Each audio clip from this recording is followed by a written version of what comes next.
Welcome back. If it is joining us, you're watching the News at 10, broadcasting on Channels Television live from Lagos. Since the inauguration of the 8th National Assembly, leadership crises have held back progress of both the upper house and the lower house. But yesterday, some principal offices were eventually announced in both houses. How can the National Assembly gain back lost ground, and what are the key things to do to keep unity of the National Assembly to enable them deliver to the electorate? Well, to assess and answer some of these questions is a senior advocate of Nigeria, Mr. Anthony Idigwe. He joins me now on the News at 10. Thank you for joining us on the News at 10, Mr. Idigwe. Thank you. I'd like to get your thoughts on the Presidential Intervention Committee that was established recently by the National Assembly. Well, actually, the establishment of such a committee is an executive action, so it's for the president to establish it. Of course, the National Assembly could pass a law setting up such an institution, but where they do pass a resolution, then it's essentially like an advice to the president to set up the committee. Well, the Senate has been bogged down by leadership crisis since the inception, and now that that is over, what should be the next step for them? What else should they be focusing on in the House and in the Senate?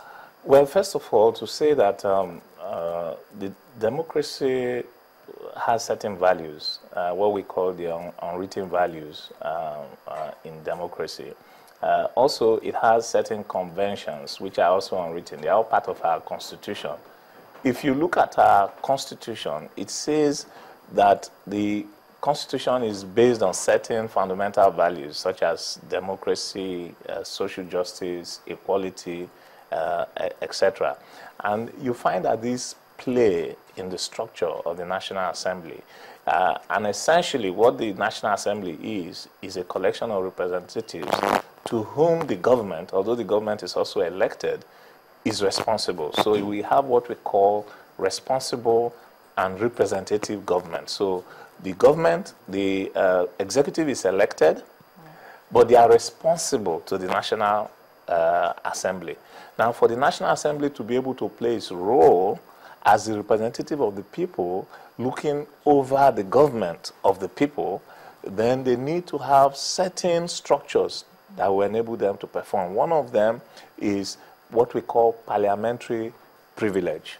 Parliamentary privilege suggests that the National Assembly should be free to organize itself the way it wants. The second concept which enables this to happen effectively is called parliamentary convention, by which there are certain practices which political actors are used to respect or to feel bound by, and that these are privileged and they are not enforceable by the courts. The courts will not intervene in how the National Assembly runs. This allows certain politics to play out in the National Assembly, and this is what has happened in the National Assembly. If you apply the doctrine of parliamentary convention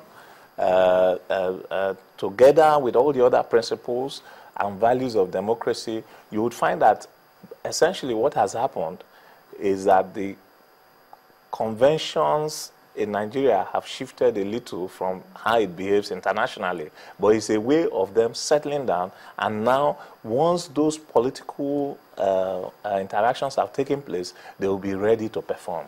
But what do you make of the National Assembly as it is now? It's made up of an APC Senate President working in alignment with the PDP. Well, I think it's good for democracy, if you ask me. Again, like I said, the shifting of the sand is what has happened. You see the idea of a representative government elected being responsible to another body elected by the people. And that means that even if the representative, which is the president, is elected directly, because the composition of those to whom he is responsible is slightly different, it will then reflect in the politics, and that is what you are seeing. This is true democracy at play. And does it seem to you like the PDP is trying to come back through the back door, you know, with the presence of the PDP's deputy Senate, PDP being producing the Deputy Senate President. No, I don't see. You have a Senate President who's with the APC, and then you have a Deputy Senate President who's with the PDP. No, I don't see it that way. The way you don't think the PDP is trying to sneak back into? No, not at all. The way I see it, is that the National Assembly is also elected. That election reflects certain political realities. And then the executive is also elected. But under the constitutional system we have, the executive is responsible to the National Assembly. And it seems that the reality of the composition of the National Assembly is what has reflected in some of these outcomes. But with what we've seen in the past few weeks, especially since the National Assembly, the 8th Assembly was inaugurated on June 9th, do you think this National Assembly is really working towards the benefits of Nigerians? Well, I think that we must give them time to settle down. In every group, they have certain dynamics. You have the formation of a group, the norming of the group. You know, there's what is called the formation, the storming, when they are trying to get roles. So you form the group through the election, then they will storm for positions, which has just happened. Then the norming, where they set their rules by which they want to play, then performing. So if you look at simple group dynamics, you will see that the National Assembly is going through those group dynamics that will prepare it for performance. And just finally, since its inception, the House has only inaugurated about 3 committees, as well as considered 3 motions. Is that too little, too soon? Well, the truth, really, the reality is that it's not the volume of the output, but the significance of the decisions that they make at the National Assembly. Everywhere in the world, the National Assembly or the House of the Assembly or whatever it is, Parliament, is always political. They don't have a lot of time. They have to go back to their constituency. They don't have time to deal with so many things. So they set up institutions, and those institutions are what makes the system to work. And you find that some of these institutions, through their regulations, etc., decide how different sectors of the economy perform.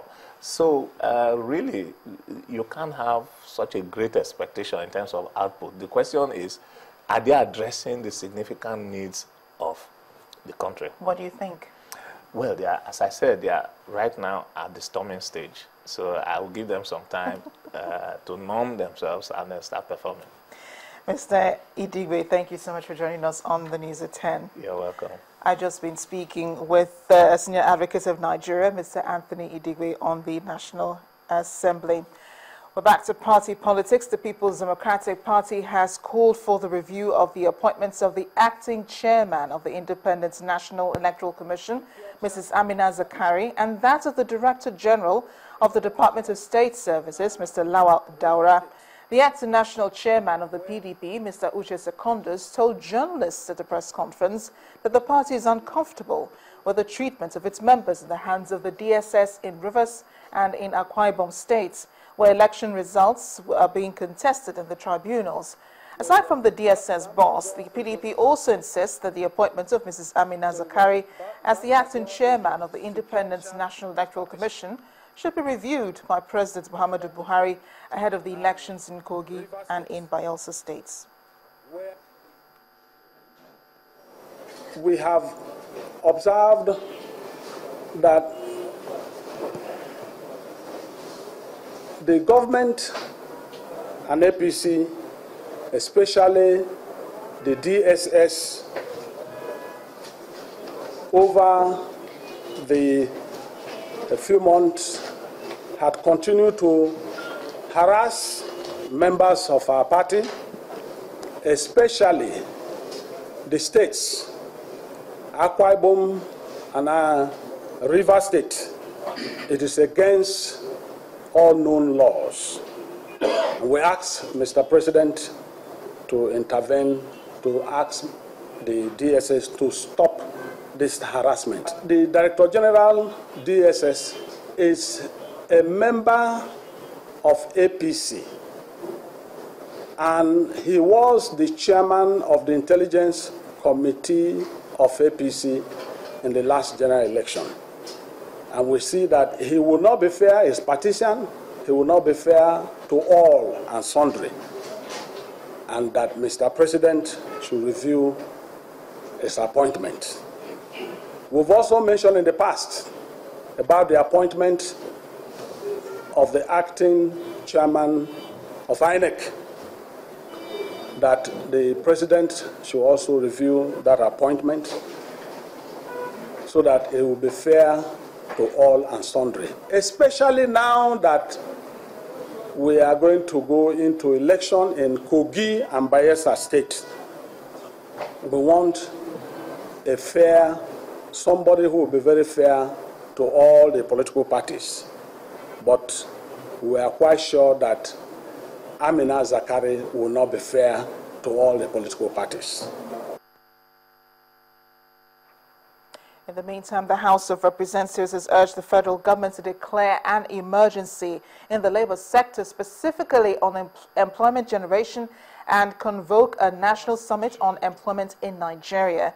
This was following a motion raised by a lawmaker, Kingsley Chinda, on the rising rate of unemployment, which he warned is likely to reach up to 70% over the next 6 months, with a resultant increase in crime and unrest, as well as a breakdown of the social and economic order in the country. The House directed that its Committee on Labour and Productivity, once constituted, reviews the federal government's blueprints on generation of 3 million jobs annually, analyze it, and report back to the House in 1 month. National Bureau of Statistics had in 2011 estimated the number of unemployed persons in Nigeria to be around 24% of the population, and the figure is likely to increase to around 70% by the end of 2015. The House is also aware that given the large number of graduates that are turned out yearly from the universities, polytechnics, colleges of education, and other tertiary institutions in Nigeria and abroad, the unemployment rate in Nigeria is increasing very rapidly and could explode by the year 2020 if pragmatic steps are not taken to check same. The House appreciates the setting up of the National Directorate of Employment, NDE, as part of measures to combat the problem of unemployment in the country. However, the Directorate has been largely ineffective and unable to fulfill the core objective of its establishment.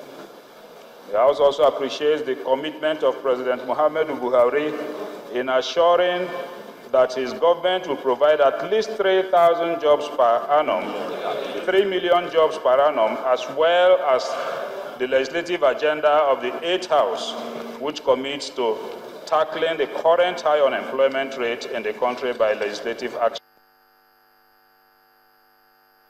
When the News at 10 returns, House of Representatives wades into the alleged debt crisis in the West African Examinations Council. Plus, our community report on Badagry. Do join us again.